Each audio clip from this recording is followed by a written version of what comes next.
Hi, this is Vicki from Learning Home Volunteers, and welcome back to our learning session. So, how did your sandals turn out? Fabulous, I hope. Well, this week we're going to make more clothing. We're going to learn how to weave, which you would do to make cloth. We're going to make a necklace out of paper. We're going to make a hat, and we're going to practice matching socks. So, let's get started. Well, this is activity number 5, and we're going to learn how to make cloth by actually weaving in paper. In a bag marked number 5, you're going to find a piece of paper that kind of looks like this, except that each of those lines will have been cut. What you want to do to start weaving is to open that piece of paper up and then lay it flat. In your bag, you're going to also find strips of paper of different colors, and we're going to weave these into that piece that is laying flat. So you want to take your first strip and you want to weave under one of the strips, over one of the strips, kind of like this. Once you're finished with the first strip, you want to push it all the way to the left so that it looks like the first picture. And then on the next one, the next strip, we want to do it the opposite of where we had done before. So we'll go over and then under, and you can kind of see in her picture where her hand is, how it is going to make a checkerboard pattern like that. So you want to do it the opposite, as we can see she's done here. It's easier to see all of this when she actually moves her hand away. We could see the strips side by side. And you don't want to forget to take each of the subsequent strips that you do and move it as close as possible to the previous strip. And you're going to continue this way until you're out of strips. And when we're done, mine look like this. It's exactly how cloth is made. How cool is that? Well, this is activity number 6, and we're going to make a paper necklace using pre-cut circles and brads. In your bag, you're going to find circles that are made from paper that have 2 holes punched on either side on opposite ends, and a bunch of brads, which we're going to use to connect our circles together.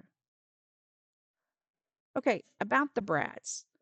They're really hard to get open, but once they're open slightly, then they're really easy to use. So I would suggest before providing them to the child that you open them a little bit and then put them all in a bowl.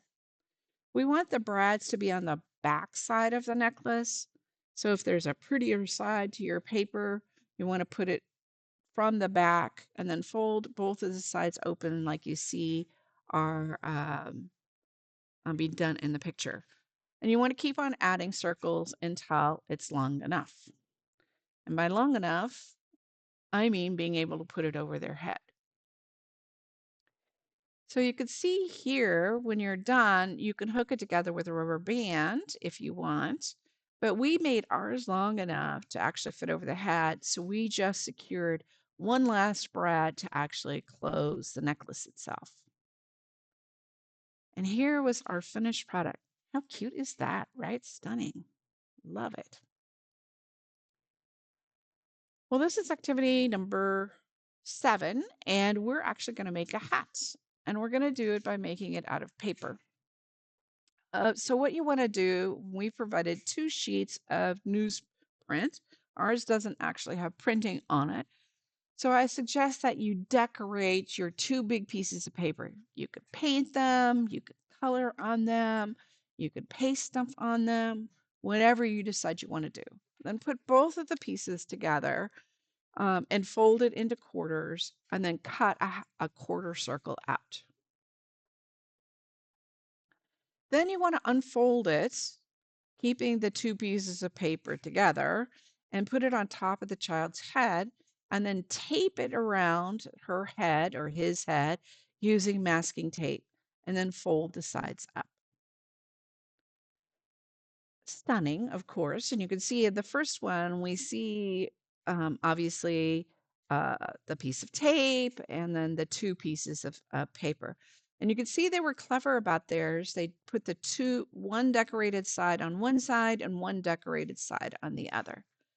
Now, obviously we can add more, and more is always more. And you can see here that they actually cut out some flowers and pasted them on the hat, which are delightful.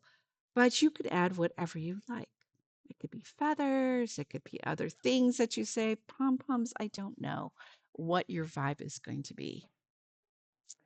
Well, let's look at our last exercise activity for this week. This is activity number 8. And this is all about finding socks that match. You're going to actually find 2 pieces of paper, one that actually traces shapes onto socks, and the other one which looks like this, where the child is supposed to match uh, a sock from the top row to its match on the bottom row. We hope they can get those lines to where they want them. Well, we'll see you next week. Nice talking with you. Looking forward to our next closed session.